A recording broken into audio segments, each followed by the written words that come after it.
ও যুবক বাবারা, বৃদ্ধ বাবাজিরা, ও বাবা তুমি এখানে আজকে সুস্থ, আগামীকাল জানি না তুমি হতে পারো হসপিটালের রোগী, না হয় কবরের বাসিন্দা।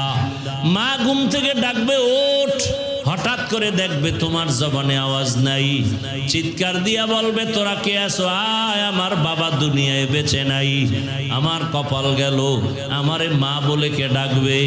বন্ধুটা শুই না মোবাইলের নাম্বার ডিলিট করে বলবে বন্ধু নাই, নাম্বার রেখে লাভ নাই, এই বন্ধু লইয়েই তো চলো। মরার সাথে সাথে মোবাইল থেকে নাম্বার ডিলিট, এই তো দুনিয়া। কবরের দেশে যেতে হবে, বাবায় কানবে, ইমাম সাহেবকে বলবে তাড়াতাড়ি জানাজা পড়ায় যান, কাউকে বলবে বাজারে গিয়া কাফন কিনো, কেউ যাবে কবর খননের জন্য। ও আল্লাহর বান্দারা, এখনো সময় আছে, তওবা করো। সন্তান তুমি স্কুলে পড়ে ডাক্তার হও, ইঞ্জিনিয়ার হও, প্রফেসর হও, তবে মাওলার কোরআনটা আগে শিখে নাও। পারো নাই, এখন শিখো, প্রতিদিন 1 ঘন্টা টাইম দাও। আমার আল্লাহর কোরআনের মতো আর দামি কথা কই পাইবা? আমার আল্লাহর কোরআনের আওয়াজের মতো দামি আওয়াজ কোথায় পাইবা? আল্লাহর কোরআন চিনায় নাও, সন্তানটারে কোরআন পড়াও, ফাঁকে ফাঁকে কোরআন পড়ায় নাও। আম্মা জানেরা কোরআন পড়েন, কোরআন বড় দামি, কোরআনটা আপনার সিনায় থাকবে। সহযোগিতাও করলে আল্লাহ কোরআন যেমন হেফাজত করবেন, কোরআনের সাথে যাদের সম্পর্ক থাকবে আল্লাহ তাদেরকেও হেফাজত করবেন। যারা দান করছেন আল্লাহ আপনাকেও হেফাজত করবেন। আমি আলেমকে আল্লাহ জান্নাত দিবেন, যেই যেই সুবিধা দিবেন আমাকে আলেম বানাবার ক্ষেত্রে যারা আমাকে সহযোগিতা করছেন আল্লাহ তাদেরকেও সেই নিয়ামত দান করবেন, সেই পুরস্কার দান করবেন। আলেমের সাথে সম্পর্ক, কোরআনের সাথে সম্পর্ক, এখনো সময় আছে জোরান। ভিন্ন দিকে শুধু অশান্তি, কোরআনওয়ালাদের সাথে থাইকা নামাজ পড়েন, স্কুলে পড়েন, যাই করেন নামাজ ছাড়িয়েন না। আর নবীর তরিকার মালা গলায় পড়েন, মা বাবার দোয়া নিয়ে চলেন, শিক্ষকের দোয়া নিয়ে চলেন, ওলামায়ে কেরামের পরামর্শ নিয়ে চলেন, কোরআন তেলাওয়াত করেন। বয়স্ক শিক্ষাও তো বিভিন্ন মসজিদে আছে, আপনি 1 ঘন্টার জন্য প্রতিদিন টাইম দেন, আল্লাহর কোরআনটা শিখে নেন, দেখবেন আপনার বরকত বেড়ে যাবে, হায়াতে রিজিকে ইজ্জতে বরকত বাড়তেই থাকবে। এখনো সময় আছে রে বাবা, আল্লাহর কাছে তওবা করেন। জীবনে তো মনের মতো কম গুনাহ করলেন না, মনে চাইছে দাড়ি রাখবেন না, রাখেন নাই, মন বলছে আর নামাজ পড়া যাবে না, পড়েন নাই, মনে বলছে আলেমরে গালি দিবেন, দিয়েছেন, মনে চাইছে পার্কে যাবেন, দৌড়ায় গেছেন। এখন তওবা করেন, কয়দিন আর দুনিয়ায় বাঁচবেন? আল্লাহর কাছে তওবা করেন, মনে মনে বলেন। আপনার মতো কত যুবক দেখি স্কুল কলেজে পড়ে কিন্তু নামাজ ছাড়ে না, বলেন আপনারা কেন পারবেন না? আপনার মতো কত যুবক জেনারেল লাইনের, র্যাব, আর্মি, পুলিশ, বিডিআরের চাকরি করে নামাজ ছাড়ে না, বলেন আপনি পারেন না কেন? আপনার মতো যুবক জেনারেল লাইনের ব্যবসা করে, চাকরি করে, নামাজ পড়ে, রাস্তায় গাড়ি চালায়, নামাজ ছাড়ে না, বলেন আপনি কেন পারেন না? ও এলাকার মা বোনেরা, আপনাদের মতো কত মা কত বোন এখনো আছে পর্দা করে, এখনো আছে মোবাইলে সময় নষ্ট করে না, নামাজ বাদ দেয় না, আপনারা কেন পারবেন না? আল্লাহর কাছে তওবা করেন। জীবনে আর কয়দিন হায়াত পাবেন জানা নাই, চোখের সামনে লাশ আর লাশ। কয়েক মাস আগে, কয়েক মাস না, 1 মাসও হয়েছে কিনা সন্দেহ, বিদেশ থেকে টাকা আর স্বর্ণের অলংকার নিয়ে আসছে দেশে, এয়ারপোর্ট থেকে গাড়ি তুলছে, বউ মাইয়া ফোলা সহ। বাড়িতে যাওয়ার আগে আগে গাড়িটা রাস্তার পাশে পানিতে পড়ে গেল, সন্তানও মারা গেল, স্ত্রী মারা গেল, কয়েকদিন আগেই তো। ওই আল্লাহর বান্দা টাকা অলংকার নিয়ে কাঁদে, মানুষ বিয়া কইরা খাইয়া না খাইয়া সন্তান বউ নিয়ে একত্রে থাকার এক আনন্দ আমি তো পাই নাই। আমি টাকার ধান্দায় চলে গেলাম বিদেশ, আজকে টাকা নিয়ে আসছি, কিন্তু কপাল আমার এত খারাপ, আমার জীবনের কল্যাণ, আমার জীবনের টার্গেট, আমার কলিজার সন্তান আমার হাতের উপরে মরিয়া গেল, আমার চোখের সামনে স্ত্রী মারা গেল, আমার এই জীবনের সার্থকতা কি আছে, এভাবে বলে আর কাঁদতেছে। মানুষ দুনিয়াতে আল্লাহ সৃষ্টি করার পরে আল্লাহ রাব্বুল আলামিন দুনিয়াতে সাথে সাথে পাঠান নাই। যেমন আদম নবীকে আল্লাহ আগে বানাইছেন, আগে দুনিয়ায় পাঠান নাই, বরং দুনিয়া নামক এই গ্রহটা বানাইয়া ভিন্ন প্রাণী আল্লাহ এই জমিনে পাঠাইছেন। ভাই ফ্যান বন্ধ করেন তো। প্রথমে পাঠাইছেন এই পৃথিবীতে জিন, এরপরে পাঠাইছেন আল্লাহ পাক ফেরেশতা। জিন আসার আগে আরো এক প্রাণী এই জমিনে ছিল, যাদের নাম তাফসীরের কিতাবে আসছে আল হিন আল বিন। এরপরে আল্লাহ মানুষ সৃষ্টি করে, এরপরে আল্লাহ আদম ও হাওয়াকে দুনিয়াতে পাঠাইছেন। আদম আলাইহিস সালামকে পাঠাইছেন ভারতের চরণদ্বীপ, আম্মাজান হাওয়া আলাইহিস সালামকে পাঠাইছেন আরবে। ভালো করে কথাগুলো খেয়াল করেন। ভারত জমিনটা এমন একটা জমিন যেখানে পৃথিবীর শ্রেষ্ঠ মানুষ আদি পিতা আদম নবীর কদম পড়েছে প্রথম। ভারতের জমিন এমন একটা পবিত্র জমিন, যেই জমিন থেকে পৃথিবীর ইতিহাসে প্রথম বাইতুল্লাহর হজ শুরু হয়েছে। পৃথিবীতে প্রথম বাইতুল্লাহ হজ শুরু হয়েছে ভারতের জমিন থেকে।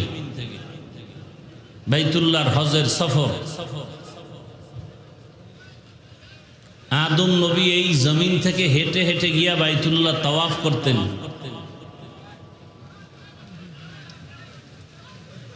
ভারতের নাম টোটাল হিন্দুস্তান। ভারতের নাম কি? এই কথা খেয়াল করেন ভাই, মুখস্থ করে বয়ান করা যায় না। আল্লাহ কোন জায়গায় কি কথা বের করবেন আল্লাহই ভালো জানে। ভারতের নাম কি? এটা কোনো বেঈমানের বাচ্চার নামের সাথে মিল নাই, নূহ নবীর সন্তানের সাথে মিল। কার সন্তান? ভারতের জমিন মুসলমানের আধিপত্যের জমিন, মুসলমানের ইতিহাস জড়ানো এক ভারতের জমিন। নূহ নবীর এক সন্তানের নাম হিন্দ, তার নামে হিন্দুস্তান। এখান থেকে ভাগ হয়ে হলো পাকিস্তান, মিলায়ে বানাইছে পাকিস্তান। ভারতের জমিনে মোগলদের ইতিহাস। দিল্লি শহরে আজও দাঁড়িয়ে আছে কুতুব মিনার। কে সেই কুতুব? কুতুবউদ্দিন বখতিয়ার কাকি রহমতুল্লাহ আলাইহি। তো কুতুবউদ্দিন বখতিয়ার কাকির নামে কুতুব মিনার দাঁড়ানো আছে কোথায়? দিল্লিতে। তাহলে আপনারা কেন ভারতকে অন্য রাষ্ট্র মনে করেন? এটা আমার দেশ, দখল করে নিয়েছে দখলবাজরা, ওখান থেকে আমাদের আবার স্বাধীন করতে হবে। আমার বাবার দেশ। কে আমাদের বাবা? কে? তো বাবার দেশকে আমাদের বাবা মরে গেলে সেই সম্পত্তি আমার না? তো ভারত আমার দেশ, হিন্দুদের আধিপত্যের দেশ না। বাবরি মসজিদের ইতিহাস ভুলে গেলে চলবে না। 200 বছর ব্রিটিশ শোষণ করেছে। কি করছে? জীবনে আর তওবা করেন, শাসন বলবেন না। শাসন হয় ইনসাফের দ্বারা, আর শোষণ হয় জুলুমের দ্বারা। ব্রিটিশ কি ইনসাফ করছে না জুলুম? জুলুম করলে হয় জালেম। জালেম কখনো শাসক হতে পারে না, শোষক হয়। রক্তচোষা, স্বৈরাচার। নিজে খাবে অন্যকে খাইতে দিবে না, এ স্বৈরাচার। মোগলদের ইতিহাস পড়েন, মুসলমানের মোগল সম্রাট বাদশাহ শাহজাহান, বাদশাহ আকবর, বাদশাহ আলমগীরের ইতিহাস পড়েন। মুসলমানের ইতিহাস অগ্নিঝরা ইতিহাস।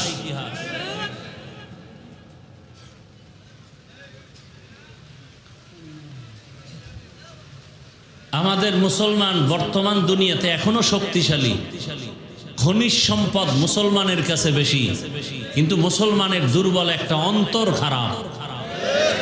কি খারাপ?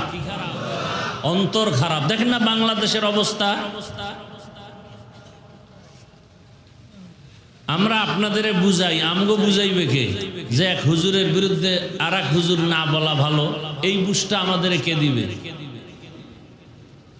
সবাই বলে বাংলাদেশে যে সুযোগ আসছে আর আসে কিনা বলা যায় না, তো লাভ কি এই চাপাবাজি করলে? যদি সুযোগ গ্রহণ না করেন, এ চাপাবাজি করে লাভ কি? হুজুরদেরকে আলাদা রাখার জন্য কোটি কোটি কোটি কোটি হাজার কোটি টাকা ব্যয় করা হচ্ছে, হুজুরেরা যেন এক হুজুর আর এক হুজুরের পক্ষে না থাকে। আমারে কিনতে কত টাকা লাগবে বেঈমানরা ভালো করে জানে, যে হাফিজ সাহেবরে কিনতে কত টাকা লাগবে। এরকম আমাদের হুজুর যারা আমরা কথা বলি, আমাদেরকে কিনতে কত টাকার দরকার, এ টাকা বেঈমানের কাছে আছে, অলরেডি অনেককে কিনে ফেলতেছে, অনেককে কিনে ফেলতেছে।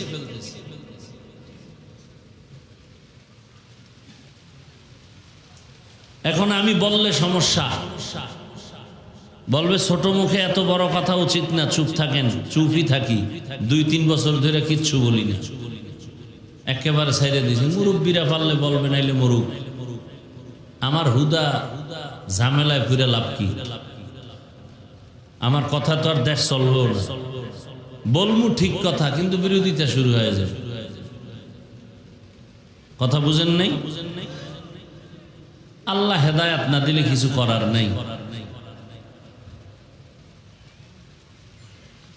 আমাকে আমার বাবা বলছে, তুমি ওই দোকানে যাবা না, ওই দোকানের কাস্টমার ভালো না, ওই দোকানের যে মালিক তার ব্যবহারও কিনা।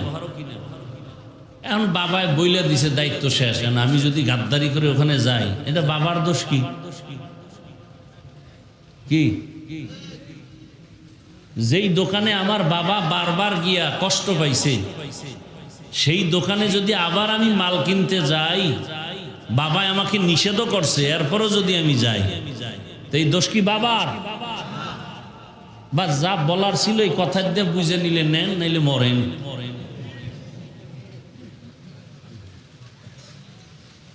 আল্লাহ হেদায়াত দান করুন।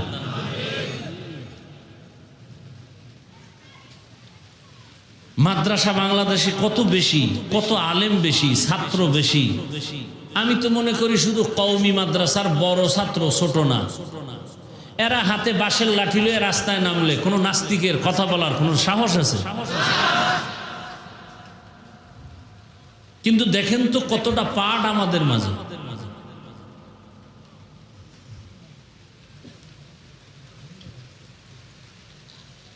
বড় কঠিন হালাত, কইতেও পারি না, সইতেও পারি। আল্লাহ হেদায়াত দান করুন। ওলামায়ে কেরাম, মুসলমান যতদিন পর্যন্ত এক না হবে,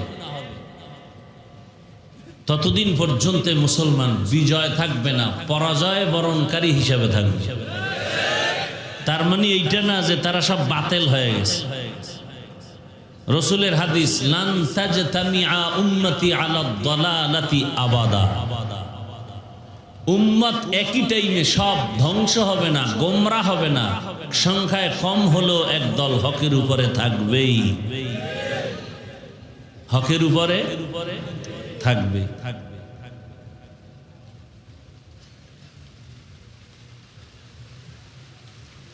সাধারণ মানুষের সামনে যদি ওলামায়ে কেরামকে ছোট করার জন্য কোনো পদক্ষেপ গ্রহণ করে কেউ, আমি মনে করি এবং সারা দেশে বলি সে মা বাবার সুসন্তান না।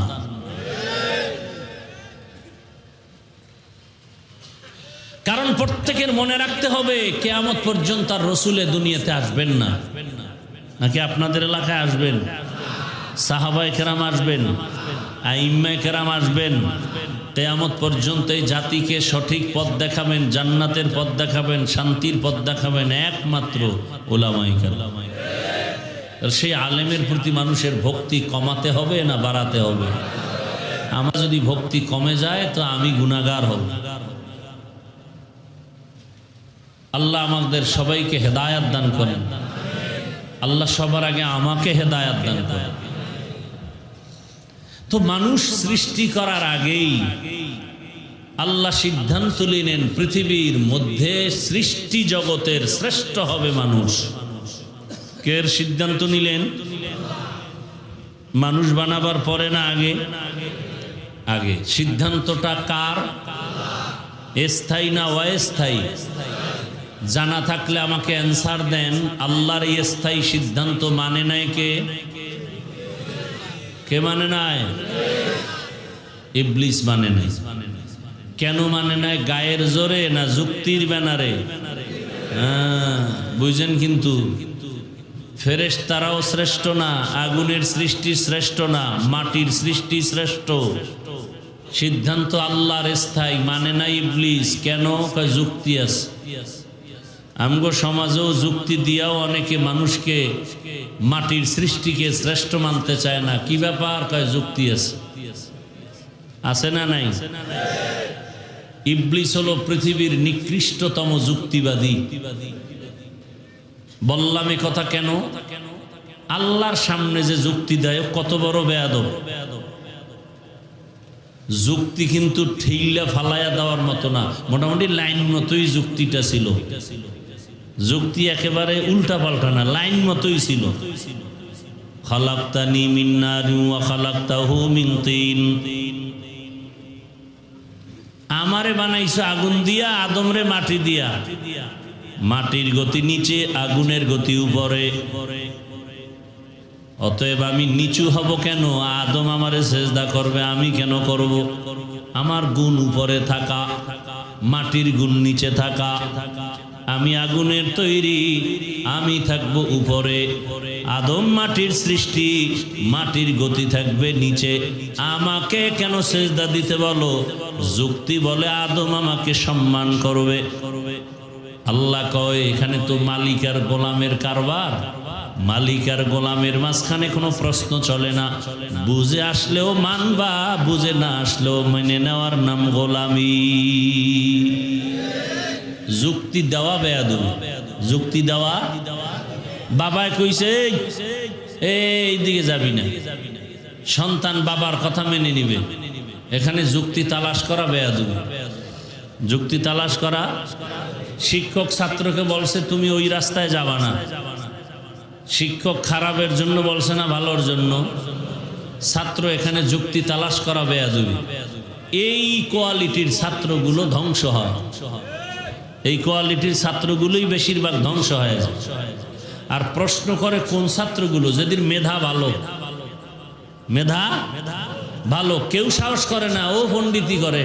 হুজুর কেন কেন কেন করতে করতে করতে হালাক হয়ে যায়, ধ্বংস হয়ে যায়। খারাপ ছাত্র তেমন ধ্বংস কম হয়, আর হইলেও ইসলামের তেমন ক্ষতি হয় না। ভালো ছাত্রগুলো ধ্বংস হয় বেয়াদবি আর অহংকারের কারণে, আর ইসলামের বিশাল বড় ক্ষতি হয়ে যায়, বদনাম হয়ে যায়। দেওবন্দি মাদ্রাসায় বইরা এখন বলে দেওবন্দিরা মুশরিক। কওমি মাদ্রাসায় পড়ে এখন কওমি হুজুরদের বিরোধিতা করে। আমি আসলে ভুলেছিলাম, লেখাপড়া করছে কওমি মাদ্রাসায়। আল্লাহ হেদায়াত দান করুন। তো মানুষ আল্লাহ সৃষ্টি করে আগেই সিদ্ধান্ত মানুষ শ্রেষ্ঠ। দুনিয়াতে পাঠাবার আগেই এই মানুষ কিভাবে তার শ্রেষ্ঠত্ব ধরে রাখবে সেজন্য দুইটা ব্যবস্থা দিয়েছেন। কয়টা?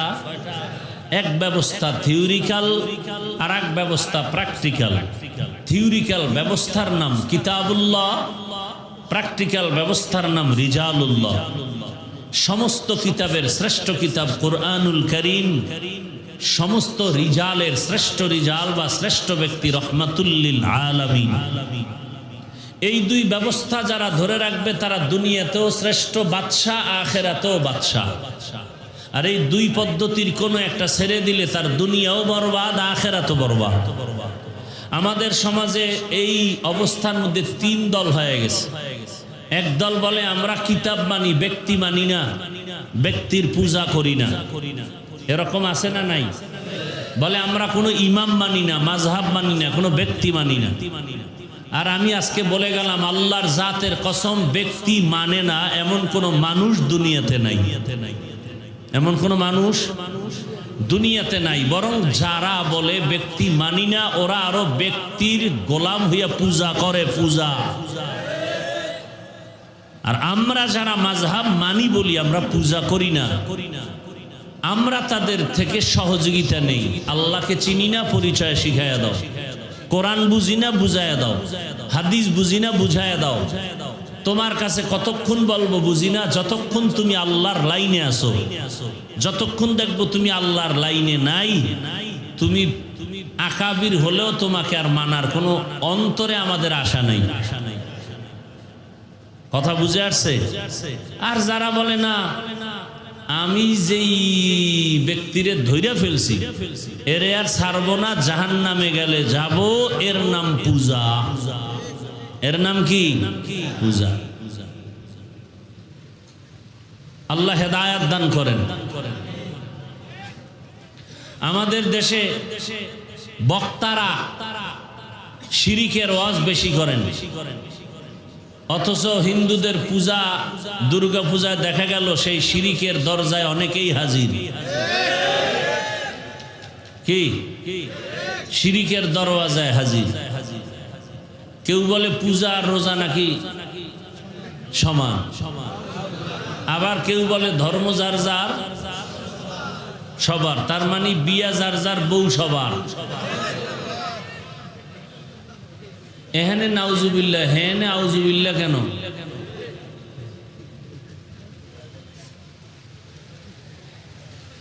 শুনেন, নামাজ পড়েন না, আপনার ঈমান যায় নাই। নামাজের বিরোধিতা করলে ঈমান যায়। কি? খুব সাবধান। চুরি করা যেই গুনাহ, চোরের সহযোগিতা করা একই গুনাহ। শিরিক করা যে গুনাহ, শিরিকের সহযোগিতা করাও একই গুনাহ। খুব সাবধান। আসলেই যেন কেমন কিয়ামতের আলামত শুরু হয়ে গেছে। যাদেরকে দেখে আমরা পথ চলবো সেই পথ ভুলে গেলে আমাদের উপায় কি?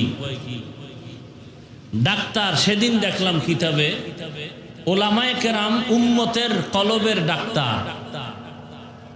সুফিয়ান সাউরি রহমতুল্লাহ আলাইহি বলেন ওলামায়ে কেরাম হলো উম্মতের ডাক্তার। উম্মতের রোগ কি? কয় মাল। উম্মতের রোগ কি? মাল, সম্পদের মায়া। এই মায়ায় পুরা মা সারে, বাপ সারে, ঈমান সারে, কালেমা সারে, সব সারে। সেই মাল যদি আমাকে আকৃষ্ট করে তা আমি রোগী, আমি উম্মতের চিকিৎসা কেমনে করব? কথা বুঝাইতে পারছি? আল্লাহ হেদায়েত দান করেন। আমি একটা কাজ করি, আমার একটা বেতন আছে। মাদ্রাসার শিক্ষক দায়িত্ব পালন করেন, তার একটা বেতন আছে। কর্তৃপক্ষ ইনসাফের সাথে সেই বেতন দেওয়াটা, এটা আল্লাহর রহমত। এখন যদি সে আরো কিছু চায়, এটার নাম লোভ। যে না, মাদ্রাসায় চাকরি করিয়া সংসার চলবে না, তো কি করবো? ব্যবসা কর। কি কর? ব্যবসা। স্লোগান কি? আলেমরা পিছিয়ে থাকবে কেন? তো আমি মাদ্রাসায় ইসলাহি প্রোগ্রাম হয় প্রতি মাসের দ্বিতীয় শুক্রবার, ওলামাদের আলাদা মজলিস হয়, শুধু ওলামা। আমি বললাম আলেমরা পিছিয়ে থাকবে কেন? আমাকে বলেন আলেমরা পিছিয়ে রইল কই? বরং আয়াতের ব্যাখ্যা দেখেন, ওয়াজআলনা মিনহুমা ইম্মাতান ইয়াহদুনা বিআমরিনার ব্যাখ্যা দেখেন। আলেমের কাজ কি আর করে কি? ডাক্তারের কাজ কি আর করে কি? ডাক্তার মানুষের চিকিৎসা বাদ দিয়ে যদি ইঞ্জিনিয়ারের দায়িত্ব নেয় তাহলে ওকুলো শেষ, একুলো শেষ। ওয়াজআলনা মিনহুমা ইম্মাতান ইয়াহদুনা বিআমরিনা, এই আয়াতের ব্যাখ্যায় মুফতি রশিদ আহমদ লুধিয়ানবী তিনি লিখেছেন ওলামায়ে কেরামের দায়িত্ব কি আর তারা করে কি। মূল দায়িত্ব বাদ দিয়া যদি অন্যটাকে মূল বানায় তার ধ্বংস অনিবার্য। দেখি তো হেদায়েতের রাস্তা বাদ দিয়ে অন্যদিকে দৌড়ায়, নামাজও ঠিক মতো নাই। ওই বর্ণনাকারীদের মধ্যে একটু কিলোকাল থাকলেও ঘটনা তো আছে, সালাবার ঘটনা। গরিব থেকে ধনী, ধনীর থেকে তাকবিরুল্লাহ শেষ, এরপরে জামাত শেষ, এরপরে জুমাও শেষ, এরপরে বরদোয়া। আল্লাহ হেদায়াত দান করুন। হেদায়াত বড় কঠিন জিনিস। টাকা ছাড়া চলা যাবে না, কিন্তু টাকা আমার খোদা না। নৌকা পানি ছাড়া চলতে পারে না, কিন্তু নৌকার পানি ভেতরে ঢুকানো যাবে না। দুনিয়া ছাড়া চলা যাবে না, বাট দুনিয়া যেন আমাকে গ্রাস করতে না পারে। আর দুনিয়া খুলিকাত লাকুম ওয়া আন্নাকুম খুলিকতুম লিল আখিরা। কথা বুঝেননি? সায়ের হইছে কি বুঝে না বুঝে কয় যে কি ওয়াজ করতেছ, এটি একটা ওয়াজ হইল। আল্লাহ হেদায়াত দান করুন। তাহলে মানুষ দুনিয়াতে শ্রেষ্ঠত্ব ধরে রাখার জন্য কয় জিনিস লাগবে, কয় পদ্ধতি? কিতাব আর ব্যক্তি।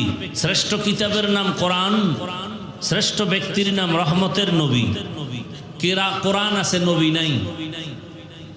এখন উপায় কি? নবী বলেন আমার বন্ধু আছে, ওরাসাতুল আম্বিয়া, ওলামায়ে কেরাম, এদেরকে অনুসরণ করে চলো। আল্লাহ পাক কোরআন দিলেন এবং কোরআন বুঝার জন্য মাস্টার দিলেন, কোচিং মাস্টার, প্রাইভেট মাস্টার। কোরআন বুঝার জন্য, দিন বুঝার জন্য একমাত্র কোচিং মাস্টার উলামায়ে কেরাম, আর কেউ না। আর সে উলামায়ে কেরাম তৈরি হয় মাদ্রাসায়। এই কোরআন শিখাও, কোরআন শিখাও।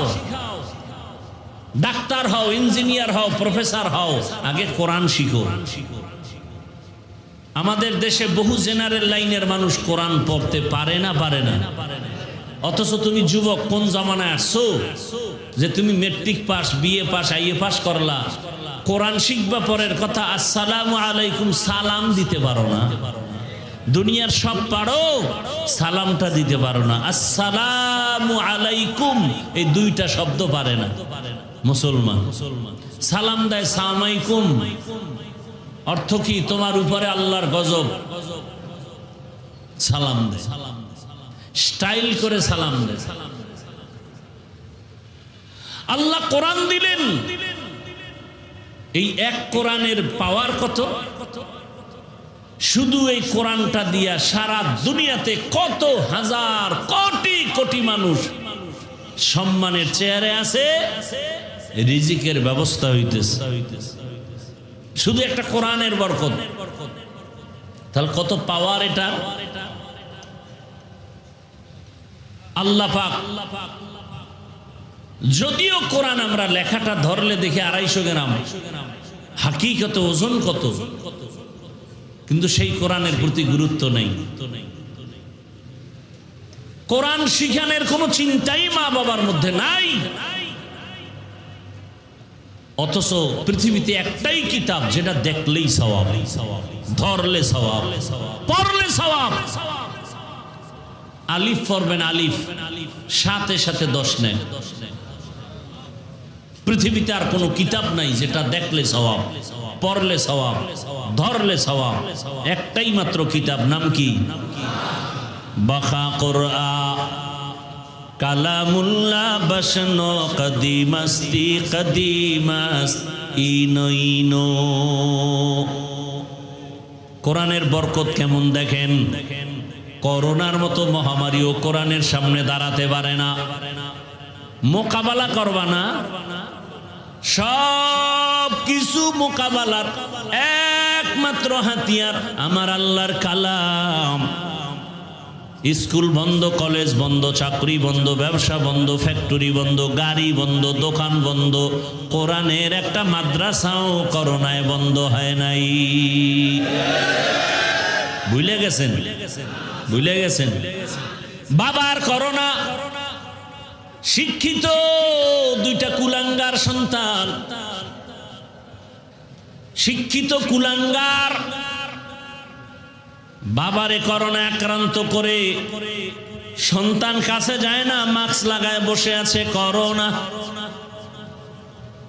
এক পর্যায়ে বাবায় করোনায় মরেই গেছে, কুলাঙ্গার সন্তান দুইটা বাবার কাছে যায় না। এলাকার লোকদের গরিবের ডেকে বলে টাকা নাও, বাবার লাশটা রাস্তায় ফেলে দাও। বাবার লাশটা রাস্তায় ফেলে দেওয়ার পর ওই কুলাঙ্গার দুই সন্তান দরওয়াজা জানালা লক করে দিল। একবারও তাকাইলো না বাবার লাশ কুকুর খেলো নাকি জানাজা হলো। ইতিহাস বেঈমানি করে না, ভালো করে মনে রাখিও। ওই সময় করোনার শত শত লাশ আমার দেশের টুপিওয়ালা কোরআনওয়ালারা নিজেদের কাঁধে নিলেন, গোসল করাইলেন, কাফন পরাইয়া জানাজা দিয়া কবরে রাখলেন। একজন কোরআনওয়ালা টুপিওয়ালারাও করোনায় মরে নাই। ই কালামে জিন্দা কুরআনে হাকিম, হিকমতে উলা ইয়াজালস্তু কদিম, বখা কুরআন কালামুল্লাহ বশনো কদিমাস্তি কদিমাস ইনইনো। কোরআন হেফাজত করবেন আমার আল্লাহ। তার মানে কাগজের কোরআন কয় না, কোরআন আমি হেফাজত করব, কোরআনের অক্ষর। যেই কারণে ব্রিটিশ বেঈমানের বাচ্চারা 200 বছর শোষণ করলো ভারত। হাজার হাজার আলেমকে ফাঁসি দিয়া দিল্লি কলকাতার রাস্তার মোড়ে মোড়ে গাছের সাথে আলেমের লাশ ঝুলায় দিছে। শত শত মাদ্রাসা সরকারি টাকায় চলতো, টাকা বন্ধ, আগুন দিয়া জ্বালায় দিছে। আল্লাহ কয় হেফাজত করব আমি, যে কারণে ভারতের মধ্যে এখনো কোরআনের আলো আছে না নাই? আছে। মানি সারা দুনিয়ায় ইসলামের যত যত আলো জ্বলে সব প্রজ্বলিত আলোর পাওয়ার হাউস হলো ভারতের ভেতরে। এখানে বিদ্যুৎ চলে, পাওয়ার হাউস কি এখানে না আর এক জায়গায়? সারা দুনিয়ায় কোরআনের আলো জ্বলে। আমেরিকায় যাও, নিউ ইয়র্কে যাও, লন্ডনে যাও, সারা দুনিয়াতে দাওয়াতের তাবলীগের মেহনত চলে। এই যে চলতেছে পাওয়ার হাউস দেওবন্দ। সারা দুনিয়ায় রাজনীতি, ইসলামের রাজনীতি চলে, পাওয়ার হাউস দেওবন্দ। দেওবন্দের দুনিয়াতে সব লাইনে খেদমত চলে দ্বীনের রাস্তায়। এ কথা যে অস্বীকার করবে তার মতো নিকৃষ্ট মুনাফিক আর কেউ নাই। ইসলামে সব আছে, কিন্তু রাষ্ট্রের ব্যাপারে ইসলামটা দুর্বল। কেউ ঈমানওয়ালারা কোরআন শরীফ সব দিক দিয়ে পারফেক্ট, রাষ্ট্রের ব্যাপারে কোরআন বড় দুর্বল। কথা বলেন না কেন? কি দুনিয়াদারেরা আপনাদের মাথাটারে উল্টা পাল্টা দিকে বুঝায় দিছে। আগুন আর পানি যেমন এক না, ইসলাম আর রাজনীতি এক না। কিন্তু আপনারা ভালো করে লেখেন, সিনিয়র পানি যেমন মিলানো, ইসলাম আর রাজনীতি তেমন মিলানো। সূর্যের আলো যেমন সূর্যের সাথে লাগানো, ইসলামটার সাথে রাজনীতি লাগানো। ফুলের সাথে ঘ্রাণটা যেমন লাগানো, রাজনীতির সাথে আল্লাহর দ্বীন ও ইসলাম লাগানো। আল্লাহ এমন কোন ইসলাম দেন নাই যে ইসলামে তোমার ঘরের সমাধান আছে, তোমার সমাজে ঝামেলা হলে সমাধান আছে, বউয়ের সাথে স্বামীর ঝগড়ার সমাধান আছে, রাষ্ট্রীয়ভাবে ঝামেলা হবে সমাধান নাই, এমন ইসলাম আমার আল্লাহ দেন নাই। আল্লাহ বলেন, আল-ইয়াউমা আকমালতু লাকুম দীনাকুম ওয়া আতমামতু আলাইকুম নি'মাতি ওয়া রাদিতু লাকুমুল ইসলাম দীনা। ফুলের ঘ্রাণ যখন ফুল থেকে থাকে না, ওই ফুলের যেমন মূল্য নাই, রাজনীতির মধ্যে যখন ইসলাম থাকবে না, ওইটা রাজনীতি থাকবে না, দুর্নীতি আর পেটনীতি হবে।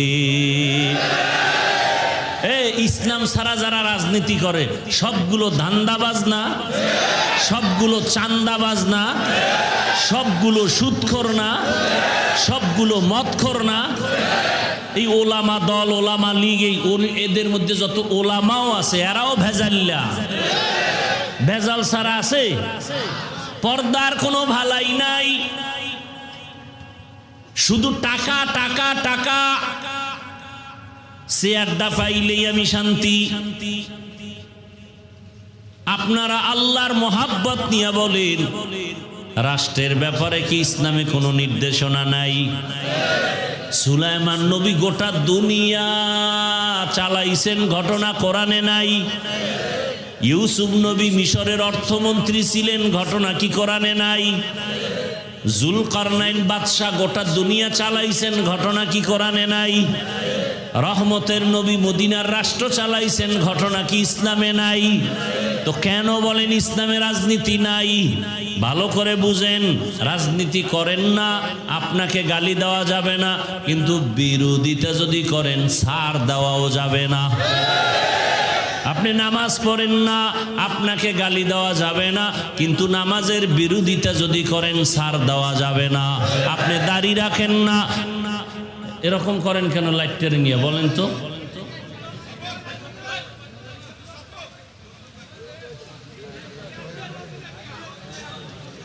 এত ডিস্টার্ব, আর এক একজনের রক্ত এত ঠান্ডা, মানে সইতেই পারেন, মানে একটু বাহাদুরি দেখাইতে পারলে মনে করে জান্নাত রেডি।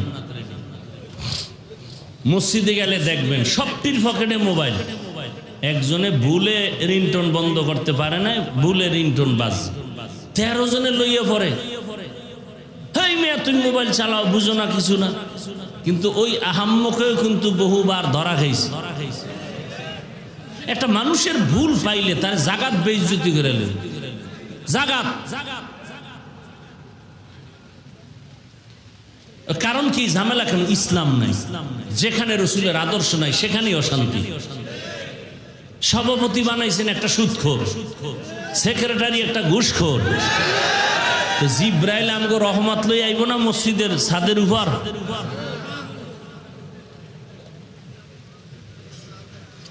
আল্লাহ হেদায়াত দান করুন। এই ধান খেতে সুদখোরের নাম লেখলে ওই ধান খেতে পোকায় না। এবার বুঝেন ওকে কপাল কেমন, চান কপাল। আর এরে যদি মসজিদের বাঁধবরি দেন, এটা কেমন হইল? শিয়ালের হাতে মুরগি দেওয়া যেমন তেমন। দিছেন তো আপনারা, কি আপনারা দিছেন না? আবার সামনে দিবেন, আঙ্গুলটা রেডি করে রাখছেন যে ভোর রাত্রে টাকা বেশি দেবে, এরই আঙ্গুল দিয়ে সাপোর্ট দিব। ওই ভোটের টাকা না খাইয়া বাথরুমে ঢুইকা 10 গ্রাম পায়খানা খাইও, এরপরে হালাল সাবান দিয়ে কুলি কইরো, তো যদি একটু লজ্জা হয়। আল্লাহ হেদায়াত দান করুন। हमको बयान की कामे লাগবে মোড়ো। ওই মহিলারা কয় হুজুর গো হাদিয়া দাও, মুরগি জবাই করে দাও, ঘরের ভালো খানা দাও, এরপরে গাছের বড় ফলটা দাও। হুজুরেরা দি ভোট চায়, না না না না না, এটা করা যাবে না, কারণ এহেনে হুজুর গাইনে লাভ নাই, এটি হুজুর গো কাম না, এটি যারা বইয়া মদের বোতল লইয়া বসতে পারবে এগো কাম। আবার হুজুরকে আনলে আমাকে বিপদ কয়, কেন কয় হাত মোজা পরাবে, পাও মোজা পরাবে, এক জাহান্নামের আযাব শুরু হয়ে যাবে। এই ভয় অন্তরে অনেকের। আবার কেউ কয় না না না, ইসলাম এত কঠিন না, তুমি একেবারে ওই অর্ধুলঙ্গ চললেও কোনো সমস্যা নেই, মানে এত দরদি। ইসলামে বাড়াবাড়িও নাই, সারাসারিও নাই। কোন দিকে কথা কইতাম, এই জন্য কি করি, বয়ানে বইয়াও এক জ্বালা, না বললেও কেমন যেন বিবেকে দেয় বাধা। আমরা না বললে বলবে কি, বলার তো মানুষই নেই। টুকটাক আমরা বলি, মরে গেলে আর এক জবান বন্ধ হয়ে গেছে।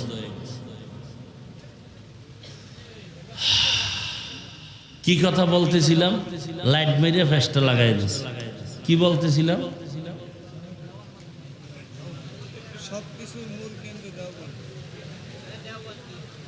ওই টান আর এখন আইবে, এটা পেস লাগাইয়া।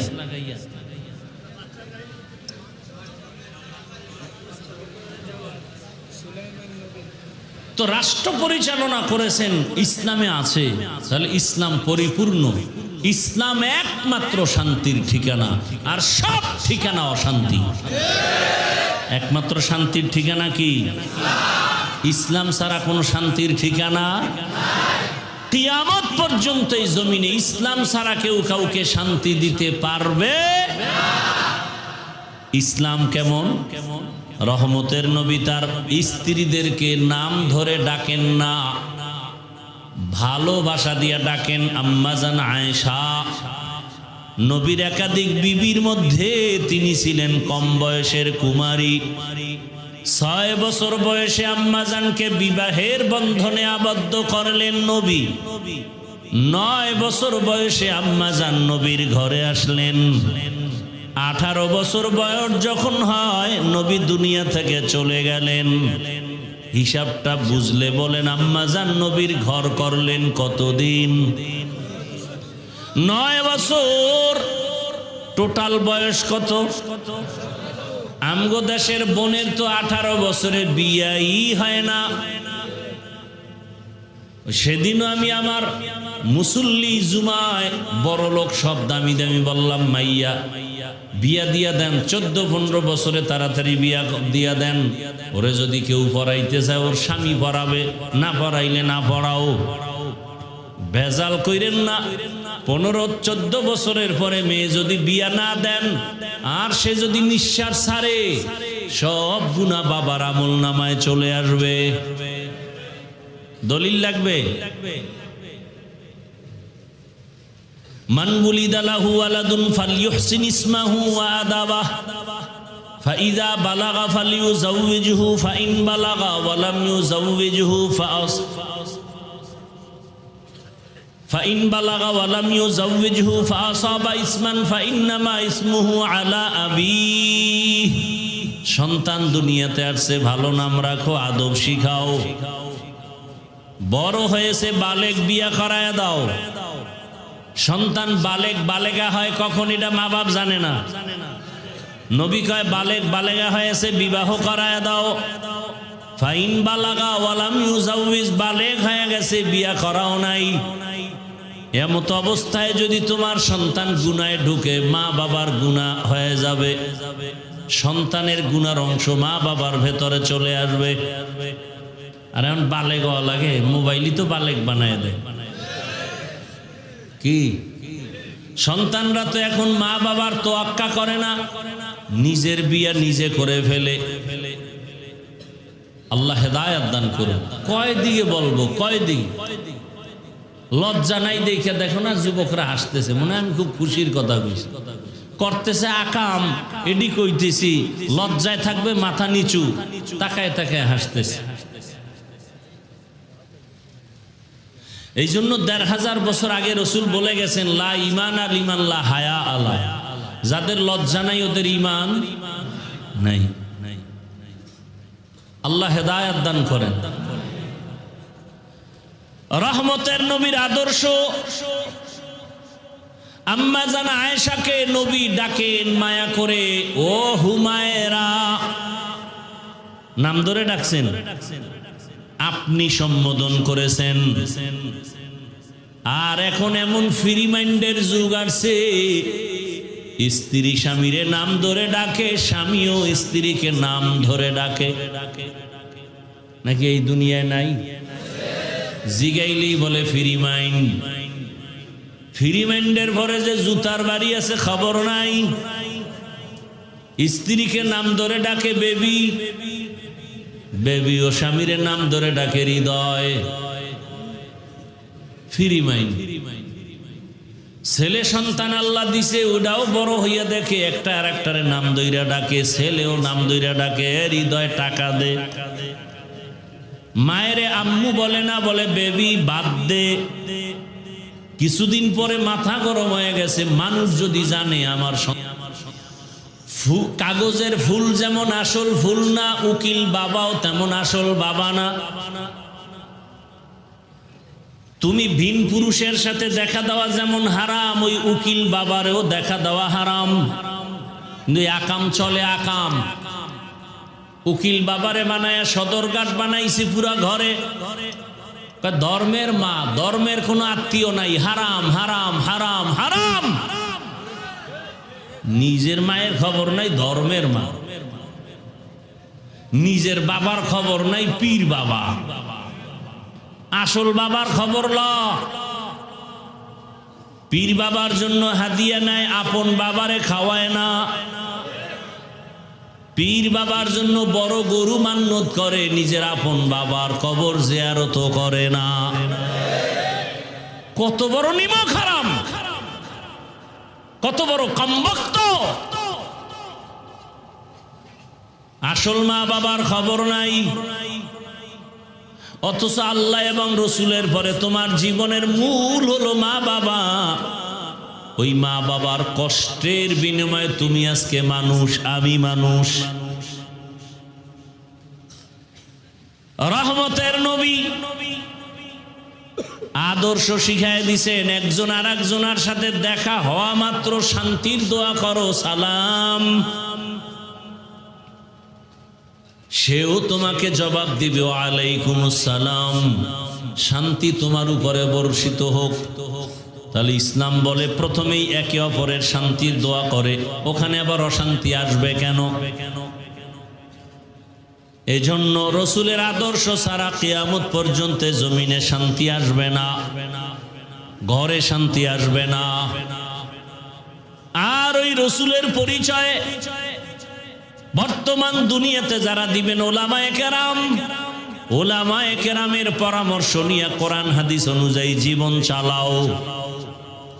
ওলামায়ে কেরাম কোরআন হাদিস শিখছেন বড় কষ্ট করিয়া, ডাউলের পানি আটার রুটি খাইয়া কত কষ্ট করেছেন। মখমলের চাদরে ঘুমাইয়া দুনিয়ায় কেউ কোরআনের ভালো আলেম হয় নাই, বরং কষ্ট যারা বেশি করেছেন তাদের এলেমে বরকত বেশি হয়েছে। স্বয়ং রসুল হেরা পর্বতে রহমতের নবী ধ্যানে আছেন। রসুলের বয়স 40-এর উপরে। নতুন ভাবে কোরআন অবতীর্ণ হবে সূচনা। জিব্রাইল আইসা নবীরে দাঁড় করায় বুকের সাথে সিনার সাথে লাগায়া মৃদু চাপ দিলেন। জিব্রাইল বললেন, ইকরা, হে নবী আপনি পড়ুন। আপনারা দেখবেন এই তরজমা অনেক জায়গায় লেখা, হে নবী পড়ো তোমার প্রভুর নামে। বলে না, পড়ো তোমার প্রভুর নামে। আমি তরজমা করেছি, পড়ুন হে রাসূল আপনার রবের নামে। ভাষার মধ্যে ব্যবধান আছে না নাই? ওই যে বলছিলাম, জুলুম করলে হয় শোষক, ইনসাফ করলে হয় শাসক। কাজের নাম শাসন, জালেমের কাজের নাম শোষণ। আবু জাহাল এই কথা বলেছে, আবু বকর এই কথা বলেছেন। ব্যবধান আছে না নাই? এটা ভালোবাসা। ভালোবাসার কথা। ভাইরা আমার, ভালো করে বুঝেন, রহমতের নবী এমন আদর্শ দিয়ে গেলেন, দেখা হলে সালাম আর শান্তি। নবীকে জিবরাইল চাপ দিয়ে বলেন, ইকরা, পড়ুন আপনার রবের নামে, পড়ুন হে নবী। নবী বললেন, মা আনা বিকারিন, আমি পড়তে জানি না। এইবার আরেক চাপ দিলেন হালকা। নবী আবারও বললেন, আমি পড়তে জানি না। এবার এমন জোরে চাপ দিলেন, নবী এবার পড়তে জানি নাও বলেন না, জানিও বলেন না। নবীর শরীর মোবারকে এত পরিমাণ জ্বর, রহমতের নবীর চোখে পানি। জিবরাইল আমিন চলে গেলেন, নবী দৌড়ায় গেলেন খাদিজার ঘরে, গিয়া বলেন, জাম্মিলুনি জাম্মিলুনি, আমারে কম্বল দিয়ে আবৃত করো। নবীজিরে বুঝে থাকলে বলেন, কয় চাপ দিল? শেষ চাপটা কিন্তু কঠিন। বুখারীরে বারাত, নবী বলেন, আমি ভয় পেয়েছি, মরণের কষ্ট বুঝি শুরু হয়ে গেল। এমন চাপ, নবীকে আল্লাহ তো সিনার মধ্যে কোরআন এমনিই দিতে পারেন, আবার চাপ দিলেন কেন? আবার এমন চাপ জ্বর উঠাইলেন কেন? বুঝেননি কিছু? কি বুঝেন? আল্লাহ নিজে কয়, লা তুহাররিক বিহি লিসানাকা লিতাজালা বিহি ইন্না আলাইনা জামআহু ওয়া কুরআনা। নবী আপনি কষ্ট করিয়েন না, আমি আপনার সিনার মধ্যে কোরআন আমার কুদরতে জমা করে দিব। সেই নবীকে 3 চাপ দিয়া জ্বর উঠায় দিলেন কেন? মুফাসসিরিনে কেরাম যত জবাব লিখেছেন, মুহাদ্দিসিনে কেরাম যত জবাব দিয়েছেন, এর মধ্যে বড় জবাব, আমার মাওলার কোরআনের ইলমের নূর যদি নিতে চাও, কষ্ট ছাড়া হবে না। আর এখন কষ্ট নাই, জামা কাপড় ধোয়ার মতো কর্মচারী আছে, খালি টাকা দাও।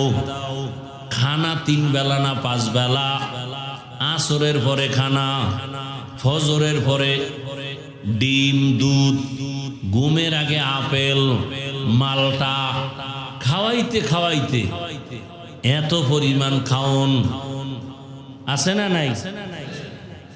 এত যদি খালি খাওয়াইয়া রাখে, তো এলেম ঢোকার ছিদ্র তো সব বন্ধ। বড় কঠিন হালাত, এত পরিমাণ কষ্ট। রহমতের নবী কষ্ট দিয়া আল্লাহ বুঝাইলেন, এলেমের জন্য কষ্ট করা লাগবে, কষ্ট ছাড়া এলেম আসবে না, এবং সেই এলেম সিনাত থেকে যাবে না। সেই এলেমের বরকত হবে অনেক বেশি। আর এখন 3 বেলা খাওন, রুটিন দেখে গোশত আছে কয় বেলা, কি এরা হইল তালিবুল ইলম। আমি কই না না, এরা তালিবুত তাআম, এরা তালিবে ইলম না, এরা ইলম তালাশ করে না, এরা খাওন তালাশ করে, তালিবে তাআম। এজন্য খাইয়া লইয়া আর এক জায়গায় যায়, এখানে ভাল লাগে না, বাবুরচির ভাগ ভালো না, আর এক জায়গায় চলো। ইলমের বরকত নাই। আবার কিছু আল্লাহর বান্দা আছে, কষ্টকে মাথা পেতে মেনে নিয়ে ইলমের দরজা ছাড়ে না। রাতের বেলা সবাই যখন ঘুমায় যায়, আমার ওই তলেব কান্না করে, ও দয়ার মালিক, দয়া করে তুমি ইলমের দরওয়াজায় নিয়ে আসছো, গুনার কারণে তুমি ফালাইয়া দিও না। হাজী এমদাদুল্লাহ মুহাজিরে মক্কিরে তুমি দিয়েছো, আমারে যদি তুমি একটু দাও, সামান্য তো অনেক বেশি হবে। আল্লাহ তাদের কাজে লাগায় দেন। ওই ইলমের মার্কাজ হলো এই মাদ্রাসা। ও যুবক বাবারা, বৃদ্ধ বাবাজিরা, সন্তান তুমি স্কুলে পড়ে ডাক্তার হও, ইঞ্জিনিয়ার হও, প্রফেসর হও, তবে মাওলার কোরআনটা আগে শিখে নাও। পারো নাই, এখন শিখো। প্রতিদিন 1 ঘন্টা টাইম দাও, আমার আল্লাহর কোরআনের মতো আর দামি কথা কই পাইবা? আমার আল্লাহর কোরআনের আওয়াজের মতো দামি আওয়াজ কোথায় পাইবা? আল্লাহর কোরআন সিনায় নাও, সন্তানটারে কোরআন পড়াও, ফাঁকে ফাঁকে কোরআন পড়ায় নাও। আম্মা জানেরা কোরআন পড়েন, কোরআন বড় দামি, কোরআনটা আপনার সিনায় থাকবে। সহযোগিতাও করলে আল্লাহ কোরআন যেমন হেফাজত করবেন, কোরআনের সাথে যাদের সম্পর্ক থাকবে আল্লাহ তাদেরকেও হেফাজত করবেন। যারা দান করছেন আল্লাহ আপনাকেও হেফাজত করবেন। আমি আলেমকে আল্লাহ জান্নাত দিবেন, যেই যেই সুবিধা দিবেন আমাকে আলেম বানাবার ক্ষেত্রে যারা আমাকে সহযোগিতা করছেন আল্লাহ তাদেরকেও সেই নিয়ামত দান করবেন, সেই পুরস্কার দান করবেন। আলেমের সাথে সম্পর্ক, কোরআনের সাথে সম্পর্ক এখনো সময় আছে জোরান। ভিন্ন দিকে শুধু অশান্তি। কোরআনওয়ালাদের সাথে থাইকা নামাজ পড়েন, স্কুলে পড়েন, যাই করেন নামাজ ছাড়িয়েন না। আর নবীর তরিকার মালা গলায় পড়েন, মা বাবার দোয়া নিয়ে চলেন, শিক্ষকের দোয়া নিয়ে চলেন, ওলামায়ে কেরামের পরামর্শ নিয়ে চলেন, কোরআন তেলাওয়াত করেন। বয়স্ক শিক্ষাও তো বিভিন্ন মসজিদে আছে, আপনি 1 ঘন্টার জন্য প্রতিদিন টাইম দেন, আল্লাহর কোরআনটা শিখে নেন, দেখবেন আপনার বরকত বেড়ে যাবে, হায়াতে রিজিকে ইজ্জতে বরকত বাড়তেই থাকবে। এখনো সময় আছে রে বাবা, আল্লাহর কাছে তওবা করেন। জীবনে তো মনের মতো কম গুনাহ করলেন না, মনে চাইছে দাড়ি রাখবেন না, রাখেন নাই। মন বলছে আর নামাজ পড়া যাবে না, পড়েন নাই। মনে বলছে আলেমরে গালি দিবেন, দিয়েছেন। মনে চাইছে পার্কে যাবেন, দৌড়ায় গেছেন। এখন তওবা করেন, কয়দিন আর দুনিয়ায় বাঁচবেন। আল্লাহর কাছে তওবা করেন, মনে মনে বলেন। আপনার মতো কত যুবক দেখি স্কুল কলেজে পড়ে কিন্তু নামাজ ছাড়ে না, বলেন আপনারা কেন পারবেন না? আপনার মতো কত যুবক জেনারেল লাইনের, র্যাব, আর্মি, পুলিশ, বিডিআরের চাকরি করে নামাজ ছাড়ে না, বলেন আপনি পারেন না কেন? আপনার মতো যুবক জেনারেল লাইনের ব্যবসা করে, চাকরি করে, নামাজ পড়ে, রাস্তায় গাড়ি চালায়, নামাজ ছাড়ে না, বলেন আপনি কেন পারেন না? ও এলাকার মা বোনেরা, আপনাদের মতো কত মা কত বোন এখনো আছে পর্দা করে, এখন আছে মোবাইলে সময় নষ্ট করে না, নামাজ বাদ দেয় না। আপনারা কেন পারবেন না? আল্লাহর কাছে তওবা করেন। জীবনে আর কয়দিন হায়াত পাবেন জানা নাই। চোখের সামনে লাশ আর লাশ। কয়েক মাস আগে, কয়েক মাস না, 1 মাসও হয়েছে কিনা সন্দেহ, বিদেশ থেকে টাকা আর স্বর্ণের অলংকার নিয়ে আসছে দেশে। এয়ারপোর্ট থেকে গাড়ি তুলছে, বউ মাইয়া ভোলা সহ। বাড়িতে যাওয়ার আগে আগে গাড়িটা রাস্তার পাশে পানিতে পড়ে গেল, সন্তানও মারা গেল, স্ত্রী মারা গেল, কয়েকদিন আগেই তো। ওই আল্লাহর বান্দা টাকা অলংকার নিয়ে কাঁদে। মানুষ বিয়া কইরা খাইয়া না খাইয়া সন্তান বউ নিয়ে একত্রে থাকার এক আনন্দ আমি তো পাই নাই। আমি টাকার ধান্দায় চলে গেলাম বিদেশ, আজকে টাকা নিয়ে আসছি, কিন্তু কপাল আমার এত খারাপ। আমার জীবনের কল্যাণ, আমার জীবনের টার্গেট, আমার কলিজার সন্তান আমার হাতের উপরে মরিয়া গেল, আমার চোখের সামনে স্ত্রী মারা গেল। আমার এই জীবনের সার্থকতা কি আছে? এভাবে বলে আর কাঁদতেছে। ও বাবা, তুমি এখানে আজকে সুস্থ, আগামীকাল জানি না তুমি হতে পারো হসপিটালের রোগী, না হয় কবরের বাসিন্দা। মা ঘুম থেকে ডাকবে, ওঠ। হঠাৎ করে দেখবে তোমার জবানে আওয়াজ নাই, চিৎকার দিয়া বলবে, তোরা কে আছো? আয়, আমার বাবা দুনিয়ায় বেঁচে নাই, আমার কপাল গেল। আমারে মা বলে কে ডাকবে? বন্ধুটা শুই না মোবাইলের নাম্বার ডিলিট করে বলবে, বন্ধু নাই, নাম্বার রেখে লাভ নাই, এই বন্ধু লইয়েই তো চলো। মরার সাথে সাথে মোবাইল থেকে নাম্বার ডিলিট, এই তো দুনিয়া। কবরের দেশে যেতে হবে, বাবায় কানবে, ইমাম সাহেবকে বলবে তাড়াতাড়ি জানাজা পড়ায় যান, কাউকে বলবে বাজারে গিয়া কাফন কিনো, কেউ যাবে কবর খননের জন্য। ও আল্লাহর বান্দারা, এখনো সময় আছে, তওবা করো। মনে মনে আল্লাহকে বলো, হে আল্লাহ, জীবনে গুনাহ তো কম করি নাই, মনের চাহিদা পূরণ করে অন্যায় করেছি। অন্যায়ের কারণে মনে হয় আমার হাত না পাক, চোখ না পাক, জিহ্বা না পাক, আজকে তওবার নিয়ত করে ফেললাম, আর নামাজ ছাড়বো না, দাড়ি কাটবো না, বেপর্দায় চলবো না, মা বাবার সাথে বেয়াদবি করব না, শিক্ষকের দোয়া ওলামায়ে কেরামের দোয়া পরামর্শ নিয়া নবীর আদর্শ মেনে চলবো। আল্লাহ আমাদের সবাইকে তওবাওয়ালা জীবন দান করেন। আল্লাহ আমাদের গুনাহ মুক্ত জীবন দান করেন।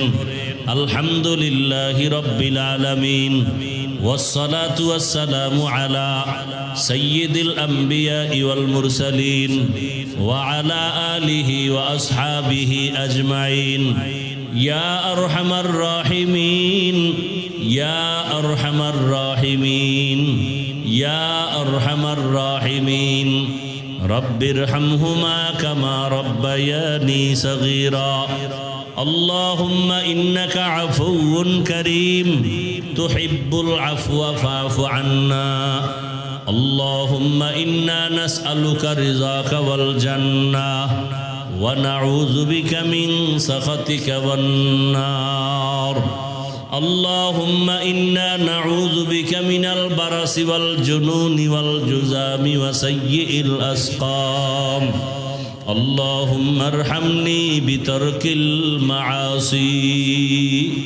يا الله আমাদেরকে আপনি মাফ করে দেন। আয় আল্লাহ মাহফিল কবুল করে নেন, আয়োজনকারী সহযোগিতাকারীদের কবুল করে নেন।